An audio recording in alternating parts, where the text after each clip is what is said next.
Whereas Yes. influencers will sit on top of a Porsche with a teeth whitening kit, take a picture. I think one thing I'm really good at is, like I said, I'm not scared of failing, but if something does go wrong, I'm more than happy to hold my hands up and jump in and fix it. And I think that's a superpower in itself. Absolutely, yeah. I think if you look at their TikTok, it's just a Gen Z kid making wild videos.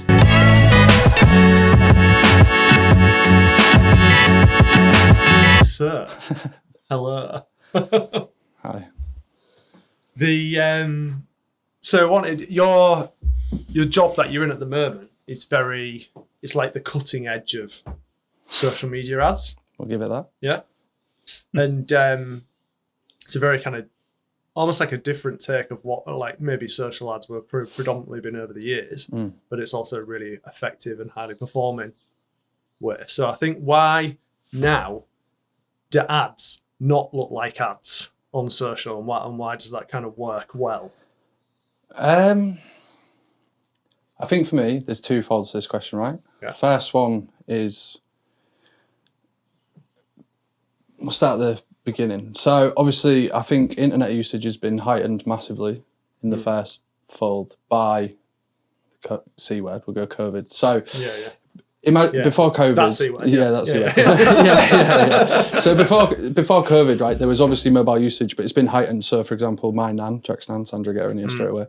She is now like using platforms she'd never have ever used, right? And it's kind of the same. So kids younger are using it, more people are using technology, right? And what's happened is people have got super in tune to what a normal ad looks like. So people are susceptible about being sold to, right? So I think there's this theory, I don't know what it is, and I'm not going to get all scientific, but when people see an ad, they instantly know it's an ad. So things have kind of swung the other way, and it's got to a point now where when you're producing content with all the usage through Corona and COVID, like people are watching TikTok for much longer. So people want to watch content, right? So people want to engage with content, they want to be entertained, educated, whatever it may be. That's come through. So people are used to digesting content. And historically ads between TV shows, radio shows, whatever it is, it comes between. And as soon as you hear it or see it, you think ad straight away, right? And as everyone's shifted towards TikTok, where they're scrolling, what you don't want is to them see an ad and instantly know it's an ad. So if you can disguise your content in the native feeds, it then becomes digestible by people, They can watch it, engage with it without really knowing it's an ad, but you can still sell to them in that kind of way, if that makes sense. So it's way more engaging and they consume 100%. It like way more effectively than something that's like, here's a can of Coke. Yeah. There's like, I think like ads almost become a dirty word as well, isn't it? Like people actively dislike ads, and ad blockers and all this stuff.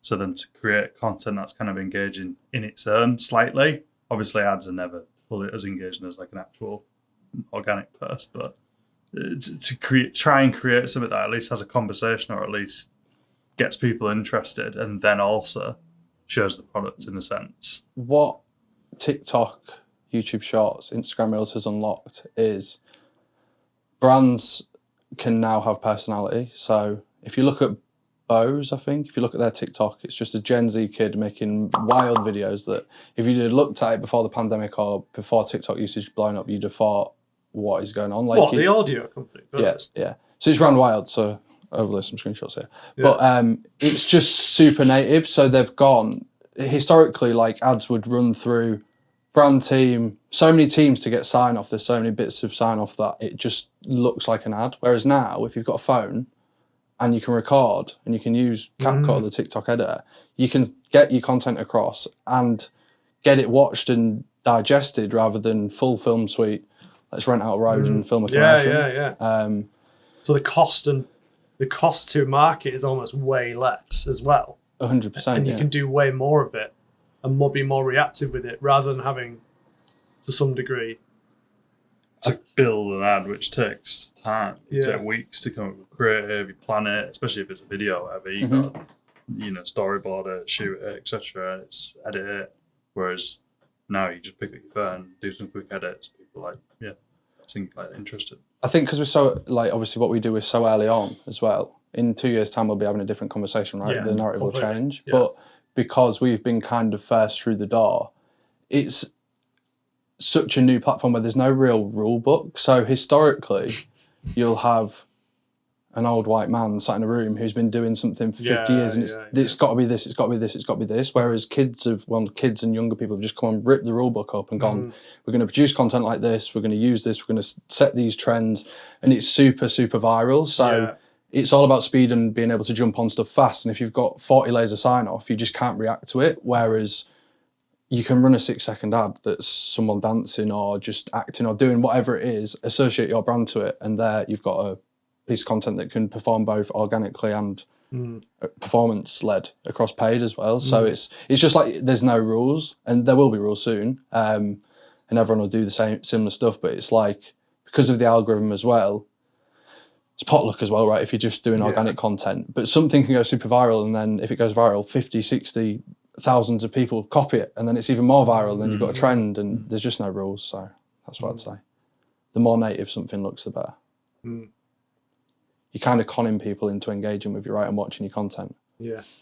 Well, you're conning them to, well, it's an ad, isn't it? But they don't want it to seem like an ad. So you're kind of conning them in that way. Yeah. I mean, social media platforms have got way more algorithm driven as well. Yeah. Like, you look at Instagram, look at YouTube. YouTube used to have your subscriptions, you subscribe to people, that would be what you see. Now you're better off actually looking at your homepage and just seeing what it recommends. And you can go down rabbit holes, and it's the same with TikTok, exactly like that. Facebook does that, and then Twitter's For You page that's recently coming on, that we were chatting about earlier, like that.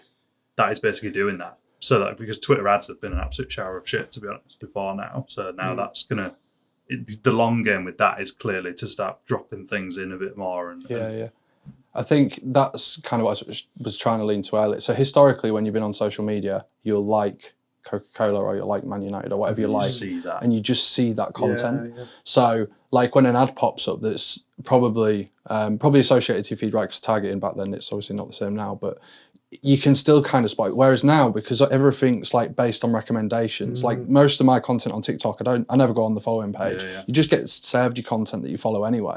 So if something's getting served to you on TikTok or Reels or whatever it is, you expect it to be associated to yourself anyway. So if you can kind of disguise it in that, you're more than likely going to engage with it. But I suppose the interesting part of where that goes is from like a creator perspective, so less of an ad perspective and more of a creator perspective of like, if previously you would follow a creator, you would follow a brand, now you're just getting that brand or that creator or that piece of content in your feed, and like you just said, like you're looking at it find it funny or find it engaging, onto the next thing, like it's gone out of your mind. 100%. So now what happens with building a brand like on social, where's that going to go now? Because it's now going to all be led by an algorithm and not be led by someone. Like you could see a piece of content and you don't really know who's behind it necessarily. Like you subliminally maybe know the brand or something, but you're not following that brand anymore. You're not following that creator anymore. You're literally just seeing them.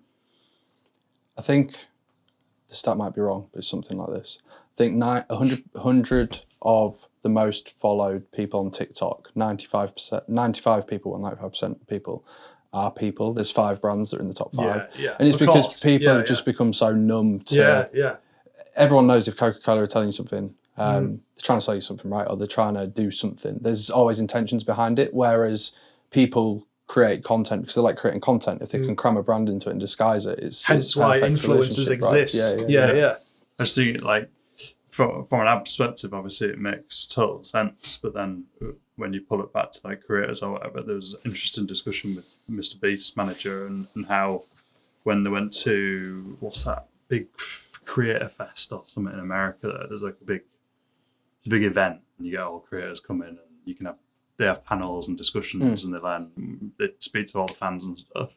He was saying like the people that had signed up to go to the panels of like YouTube creators was huge, like they were sold out really fast, and all the TikTok creators, because people don't resonate necessarily with the individual, they were really undersubscribed. So those individuals they've got a huge following, but the actual like loyalty to that following is quite low. It's not, people aren't necessarily loyal to the creator, they're just loyal to the shit that shows up in the feed, basically. Yeah, it makes sense. I think like you said, there's a lot of like creator advocacy or brand advocacy on YouTube, right? You go to YouTube to learn something or watch something of someone you follow, whereas TikTok's not really about that, I don't think. Yeah. I think the It's reason more about the TikTok's done so well is it's something new, something new, It's something like a distraction. funny. Yeah, Isn't it? Whilst YouTube, you go and you watch. It's almost like a TV alternative. Isn't yeah, it? 100%. Yeah. Yeah, I think it's just 100% the way it's gone. I think obviously there'll be a peak where people get used to creators, but because TikTok gives you the algorithm so good in delivering content that you want to watch anyway, it's just going to continue to fly. And then obviously all the power's in the creators, right? Because if they weren't creators, there wouldn't be content. So. And do you think that's what's happening with influencers as well? It's like we've been used to these ads that are really obviously ads, and now influencers have kind of harnessed that and done kind of ads, really, selling products. And now are people getting wise to that now? Like influencers on like Instagram or whatever, obviously selling stuff. So then like, well, I don't want to buy that because it's obviously an ad. I think it's just got stagnant, right? So I think same as every form of advertising, it gets to a peak and then it just plateaus. And I think we're probably at that point now. And I think there's two reasons, like all the controversy behind people pushing products they don't believe in and then getting caught out by reporters and stuff. Obviously, that just crushes. I think there's like the obviously elite where if you stick Kim Kardashian on your brand, of course, it's going to sell out. But there's like the muddy waters of maybe the B-list celebrities where they're just jumping on everything to kind of get a paycheck. And I think you can see that now. So obviously the difference between kind of content creators and influencers.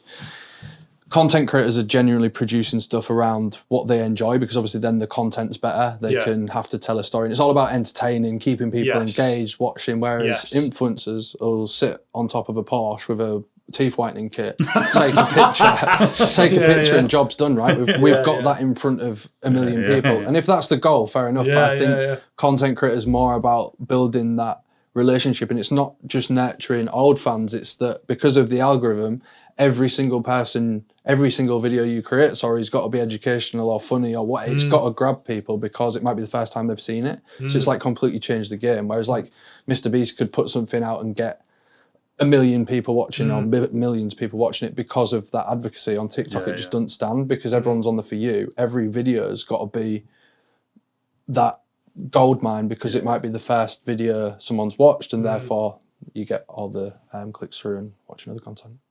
Like podcasts as well, that's similar to YouTube in that longer form, although it's not visual. Well, it's not visual in a lot of cases, but like even if you're just listening to it in your car, there's always like ads dropped in, and usually they're done by the people that are actually running the podcast and stuff, and that's kind of to try and make you feel like it's less of an ad, but they do still come across as ads, in my opinion. But I think, to be honest, I think the ads that I see in my feed, although I very, very rarely use TikTok, so I can't be like boomer. I totally. I'm a dad, got 2 kids now.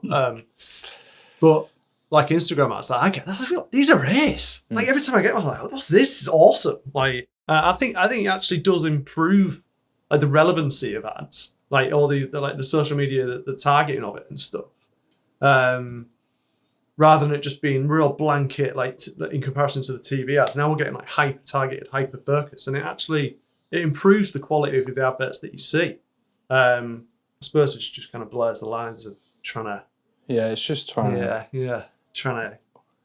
Is this an ad? Is this an ad? And, I think it just goes back to that there not being a rule book. Like people are just obviously trying to better and better and better each other every time, and it means that stuff's just getting more and more entertaining, more further away from an advert that people engage with it basically. So it's like honestly, that BOSE thing's phenomenal. I think it's growing massively, and if you looked at it, you'd be like, who signed this off basically? But every bit of content's so native to the platform that you could flick through and never understand it was trying to advertise a brand at all. Yeah. And what is it? Because I ain't seen it. You'll have to put an example up, but I think it's just a young lad who's obviously grown up as TikTok's boomed. And it's like a meme page. You imagine a young lad was running a meme page. It's just like that. Right. It's really, really good. So that's weird because like BOSE. Super slick. Yeah, super. Everything's slow-mo. It's like slow-mo versions of the shot and like weird like graphics to show how cool the sound is. And like it's always been like premium sound. It's almost like, do you know the meme videos that are a bit over the top and they're using like stupid sound effects? It's literally like, it's really, really good. I think that it's interesting that like when you have a big brand doing that, I think that's really important. Like some brands are so obsessed with like brand image and making sure everything is really slick and everything's approved and everything's professional. and that just doesn't work in like this social climate with content creation and TikTok and that kind of stuff. Or you have to have a very slick system to do that. And I think when you get a brand like that just basically clearly someone's just been like, do whatever the fuck you want, like just go for it. That stands out, and that makes people interested in BOSE. Like you'll get these young people like BOSE is this big high quality brand, and maybe like Beats was before to Apple or whatever. Now BOSE becomes like a cool kind of brand that people are like, I want BOSE headphones because they see it in the feed all the time, kind of thing. It'll be for a change of demographic, right? Obviously, there's people of all ages on TikTok, but it swings towards younger audiences, right? And BOSE, notoriously expensive headphones. They're competing with Apple, which everyone has. Their ads have been spot on for my old boy who's going on a flight and wants noise cancelling headphones. But for the people walking around, they'll have been fuming that everyone's got AirPods, right? And how can we then put BOSE in that younger market with just getting in front of them and entertain them and engage with them how they want to be engaged with? And it's exactly how you do it, right? Obviously, each channel sits in silos, so people on TikTok want to digest TikTok related content in that style, but you can run your YouTube ads however you would to get in front of the people watching YouTube. Everything's just got to be tailored to the platform, and that's kind of where you disguise your ads within ads, if that makes sense. I feel like that's happening a little bit more as well. Like before, the social platforms were kind of not similar, but it was a lot easier to place like one piece of content on the different platforms, whereas now, especially when it comes to an ad, if you're tailoring the ad to the platform, it's going to perform like way better than just dumping it out on everything and just seeing what hits. Like if it fits the platform and the turn and that demographic, I feel like you've got a much better chance. 100%. I think the key so obviously you can run, from what I found anyway, you can get away with TikTok content on Meta, which obviously Reels and your Instagram stories, whatever. There's a bit of crossover there, but then YouTube Shorts is a bit of a different ball game. So you'll notice like the production quality from Instagram and TikTok, it's got a different feel to the YouTube Shorts, and it's because of obviously everyone who went to YouTube Shorts first, with your Mr. Beast of the world, the big content creators all had editing teams, so editing's a lot higher quality on your Shorts. So I think when you're pushing ads towards that, you've got to have a different look and feel. You can use the same shots, the same people, the same sort of vibe, but it's just the editing style that's completely different. And there's like subtle changes like that help.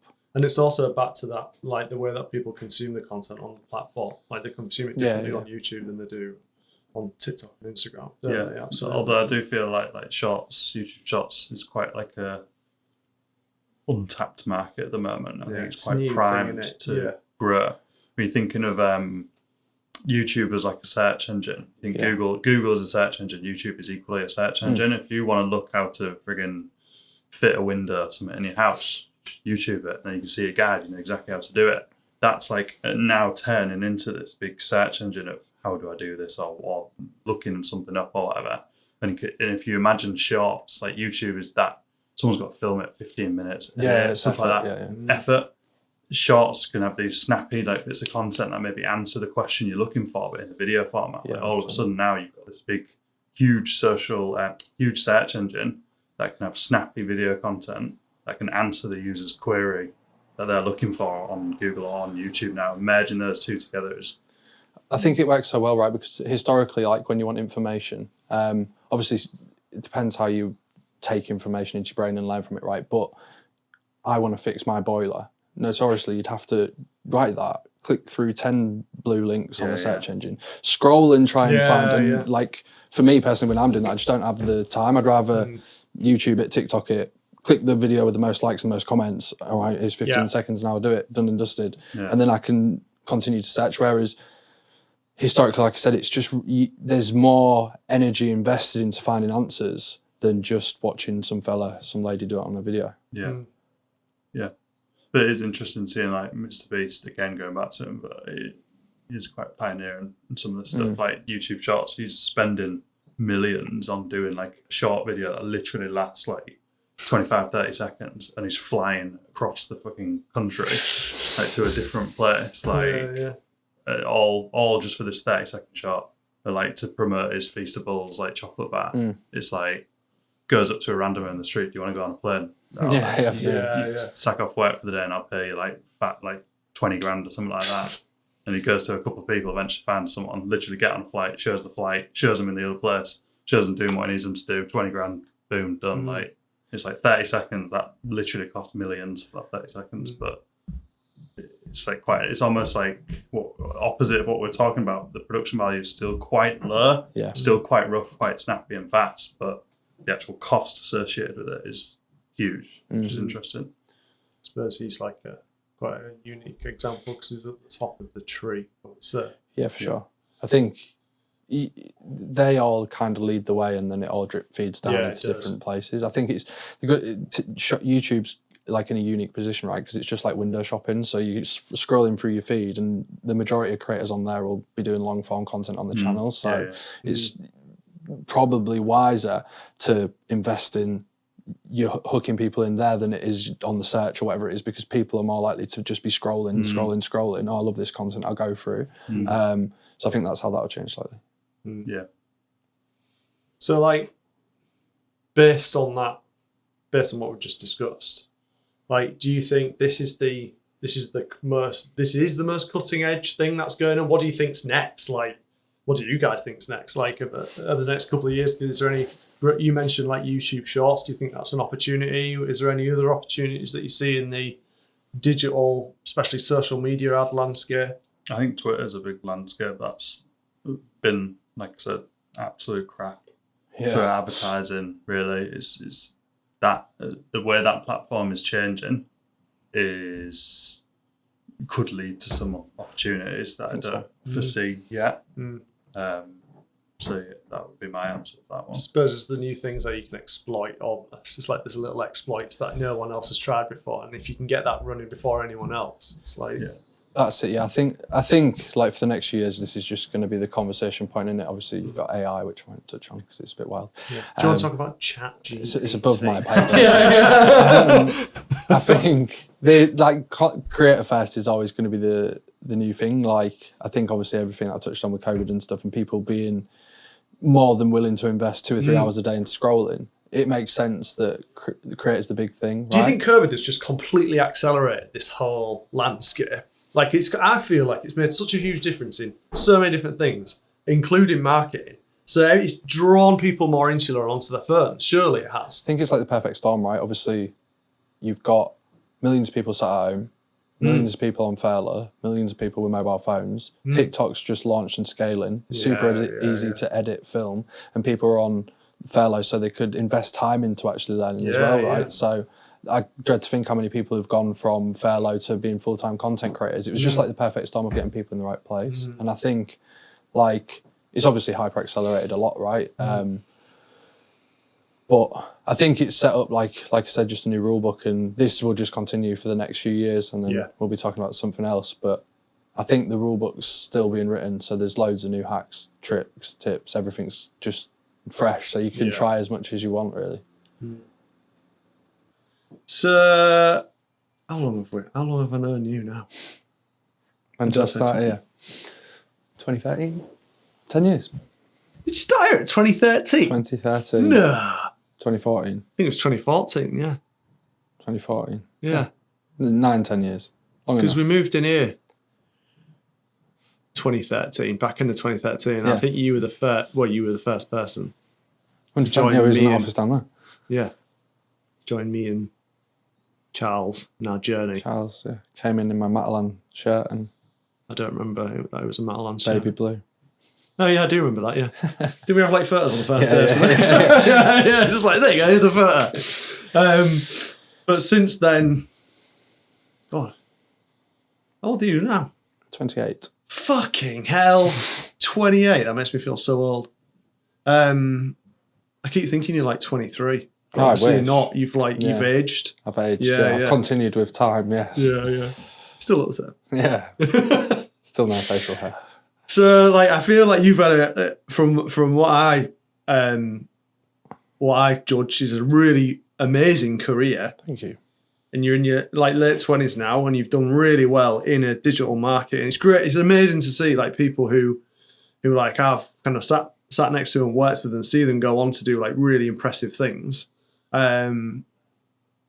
So how do you feel like that's been for you, and what like struggles have you had, and what would you kind of recommend to people who want to progress their career in digital marketing, especially because you've dabbled in everything. Well, you've dabbled in quite a lot, but then you've niched down, and then you've changed a bit, and then you've niched down, and I feel like you've always stayed really relevant and really good at what you do. I'm talking, but I want to know from you.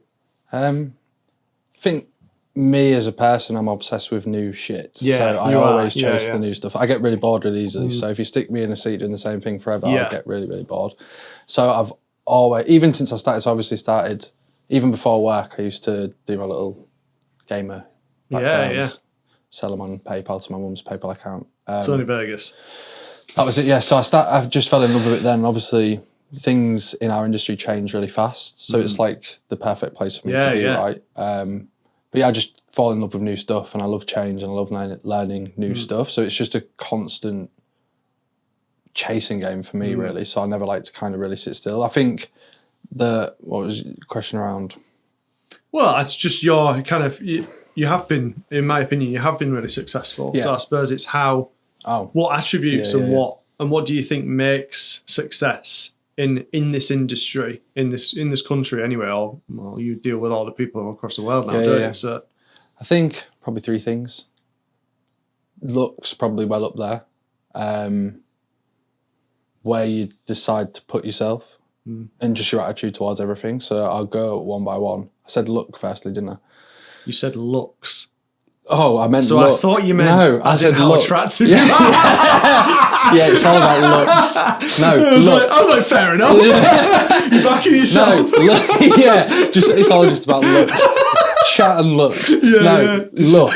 So it's a lot of it's down to look, right? So it's landing certain clients at the right time, landing certain jobs at the right time. Not how you do hair, not how you do hair in the morning. It helps. It does. It's all about look. So a lot of it comes just down to timing, right? So I think throughout where I've been in my career, a lot of it's just been good timing. So like I said, we'll land a good client who wants to try something new, right? And you're first through the door, or you'll land a job where there's no rules and you can run off and do what you want. I think a lot of it comes from not being scared to fail as well. I think a lot of people within work are super afraid of getting told off, failing, letting people down. I have like this obnoxious confidence that if things fuck up and goes wrong, that I can fix it. So if something goes wrong, I'm more than happy to invest the time to fix it or work it out or get around it. So you're quite a risk taker. Yeah, and I think that just comes from where I've worked. So obviously went into an apprenticeship straight out of school, £2.65 an hour, which was great. But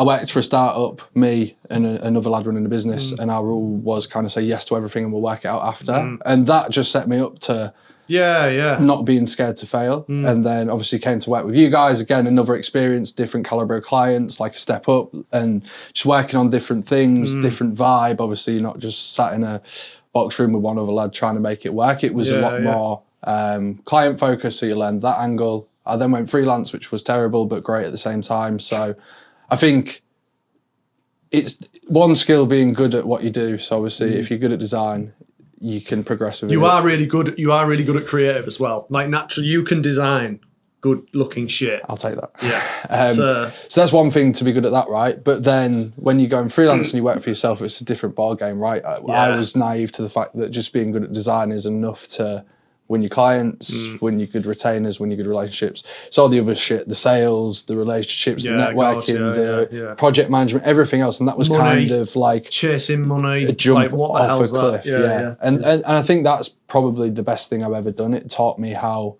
businesses are meant to be run. And I think that's like the ultimate hack in any career, right? Especially within marketing.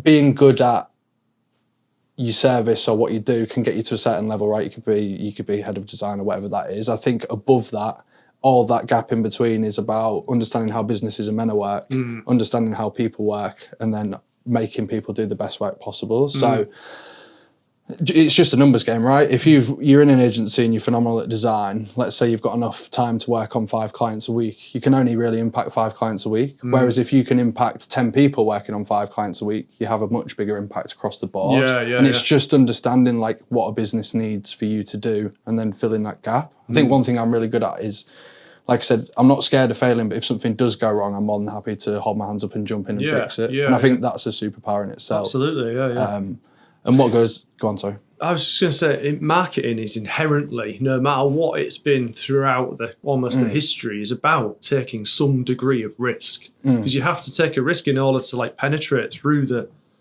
noise of everything else. Yeah. So like, I suppose, to have that attribute, I think is really important in marketing, and not to be afraid to some degree, like you said. And if you make those risks and you do make mistakes, and then you're like, right, I'm sorry, this is what I'll do to fix it. Sure. 99 people out of 100 will be like, fair. I think the majority, it's calculated risks, right? We're dealing with people's money out, just jumping off a cliff and hope my parachute comes out. It's calculated risks, but it's more just pushing the boundaries and breaking the rules. Like you said, it's got to be a shift, and you've got to make noise and shake things up a little bit to stand out. And I think that's what I'm not scared to do. Yeah. I think like the other side of it is just getting good at with people as well, and understanding. Obviously, as you go through, I only know from an agency side, right? As you go through the agency game, and it is just a game really, the further you progress, the better you've got to be with people, dealing with good situations, shit situations. The good and the bad. I feel like the more that you grow up, from my experience anyway, and it sounds like from what you've said as well, the good experience and the bad experience get more extreme. You get more heat. You get more heat from clients, but then you get more bigger wins, which are more satisfying, which give you more job satisfaction. The weird thing in my head is, I obviously mentioned I like trying new things. Bad situations bring new things because it's a new learning, it's a new lesson. You got to fix it, you got to work it out, and that's what I kind of love doing. Like, historically, like you mentioned, like I've been a good designer, and that's great. But for me, I'm not really too bothered about being the best designer in the world. Yeah. I'd rather work with a team of 15 people and make all them the best designers in the world. That's what excites me now. And I think that just comes as a natural progression, right? And that's kind of not necessarily.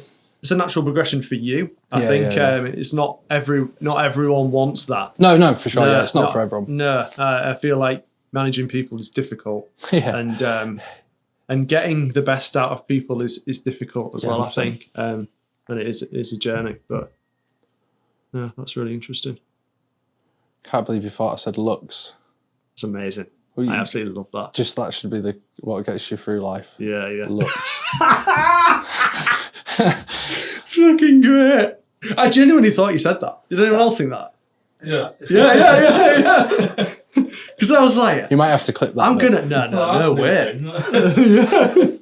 Just. I thought, wow, this is a route I did not expect him to go down. That's really good. That's good. That's it.